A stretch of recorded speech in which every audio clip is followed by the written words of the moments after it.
বিশাল দেশ আমাদের এই ভারতবর্ষ, নানা ভাষা, নানা ধর্ম।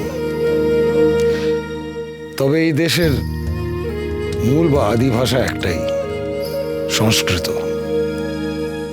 সর্বপ্রথম তোমাকে সেই ভাষায় লিখতে আর পড়তে জানতে হবে, তারপরে বাকি পাঠ। আপনি যেমন শেখাবেন আমি আপ্রাণ চেষ্টা করব তা শিখে নেবার। আজ তোমার লেখাপড়ার সূচনা, তাই আজ তোমার হাতে খড়ি দেবো আমি। হাতে খড়ি?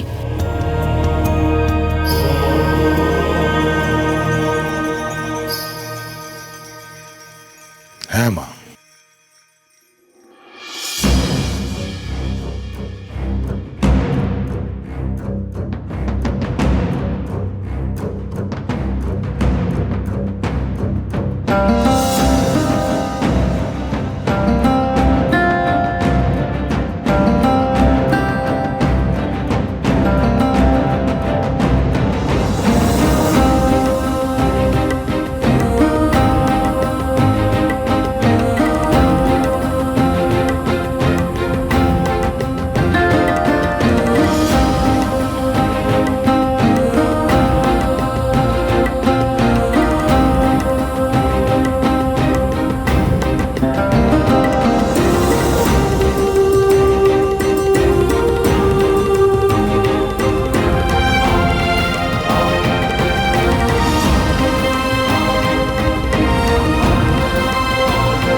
বুঝেছো মা কিভাবে লিখতে হয়? এবার তুমি ওই লেখাটার উপর নিজে বলো।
হচ্ছে না,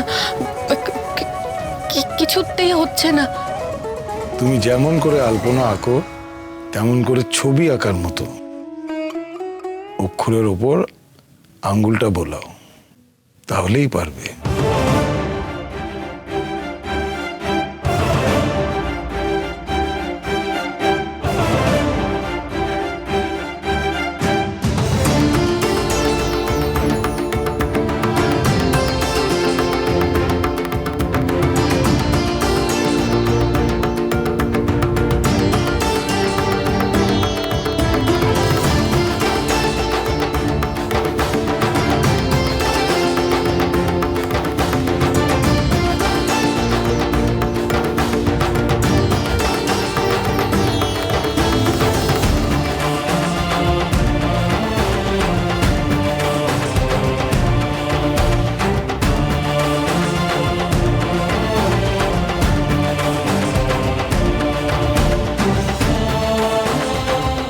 শোনো মা, আমি তোমাকে হাতে খড়ি দিলাম,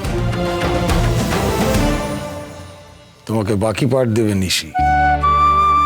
তার কাছেই হবে তোমার বর্ণ পরিচয়। পরে আমি তোমাকে নিজে পাঠ দেব। আর একটা কথা, আমি তো সবসময় এখানে থাকতে পারি না, কত জায়গায় হঠাৎ হঠাৎ করে চলে যেতে হয়। তাতে তোমার পাঠ অনুশীলন কিছুই বন্ধ থাকবে না। আমি না থাকাকালীন তোমাকে শেখাবে দিবা, নিশি আর অর্জুন। শিক্ষার প্রথম ধাপ তোমার শুরু হলো।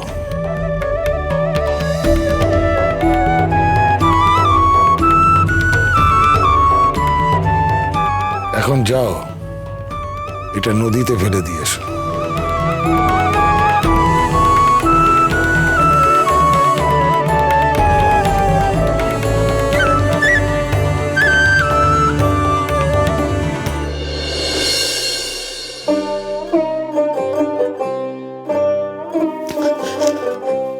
ও নিশি, চলো না, তুমি বলেছিলে আমাকে অক্ষর চেনাবে, কই চেনালে না তো? এখন এখন আমার হাতে অনেক কাজ, এখন এসব কাজ ছেড়ে তোমাকে পড়াতে বসাতে পারবো না গো। এই কাজ না হয় পরে করবে। আচ্ছা বেশ, আমি তোমার হাতে হাতে করে দেবো, এখন চলো। সময়ের আগে কিছু তো হওয়ার নয় প্রফুল্ল, সময় হোক, আমি ঠিক শিখিয়ে দেবো। কখন হবে তোমার সময়? তুমি জানো না নিশি, অক্ষর জ্ঞান হওয়াটা কতটা দরকার। আর এতকাল অশিক্ষার জন্য আমাকে কষ্ট পেতে হয়েছে, কেউ আমাকে শেখায়নি। আমার কত শখ নিজে নিজে পুঁথি পড়বো, তুমি না শেখালে পড়বো কি করে? আচ্ছা ঠিক আছে, আমি একটু পরে বসছি তোমাকে নিয়ে। আবার পরে কেন? এখনই চলো না, তুমি না শেখালে যে আমার শেখা হবে না। তুমি বড্ড নাছোড় বান্ধা মেয়ে তো।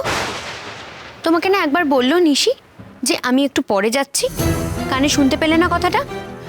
আমার যে অক্ষর জ্ঞান হওয়াটা খুব দরকার, এত বয়স অবধি আমার অক্ষর জ্ঞান হয়নি, তাই। আচ্ছা ঠিক আছে, শেখাবো, দাঁড়াও, একটু পরেই তোমাকে নিয়ে বসবো। ঠিক বলছো।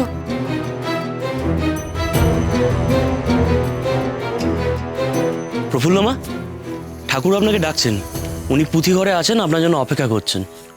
আমি এক্ষুনি যাচ্ছি। বেশ। নিশি, আমি দেখে আসছি বাবা ঠাকুর কেন ডাকছেন, তার মধ্যে তুমি তোমার সমস্ত কাজ সেরে রাখো। আমি কিন্তু এসে কোনো কথা শুনবো না, আমাকে শেখাতেই হবে।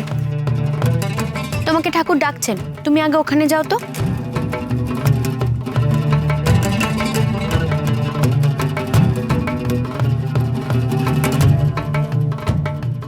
তুই এখনো হাসছিস? এরকম ঘ্যান ঘ্যানে চঞ্চল মেয়ে, ওকে একটু জোরে ধমক দিতে পারলি না? তুই ওকে ভুল বুঝছিস দিবা, ও যেটা করছিল সেটা ওর চঞ্চলতাও নয়, ঘ্যান ঘ্যানানিও নয়, সেটা হলো ওর জানার আগ্রহ, ওর কৌতূহল। নতুন কোনো কিছু শিখতে গেলে সবার আগে দরকার জানার আগ্রহ, কৌতূহল। সেটা না থাকলে তো ভালোভাবে কিচ্ছু শেখা যায় না। আর এই দুটো গুণ প্রফুল্লর মধ্যে খুব ভালোভাবে আছে।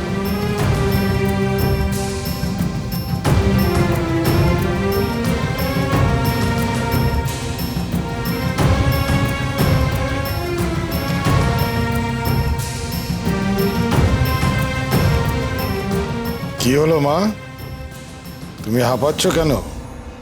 ও ও কিছু না, ছুটে এলাম তো তাই। আপনি আমাকে ডেকে পাঠিয়েছিলেন বাবা ঠাকুর?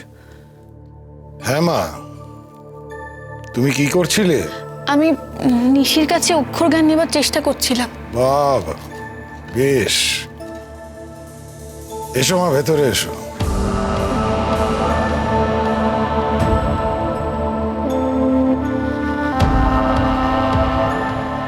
বসো।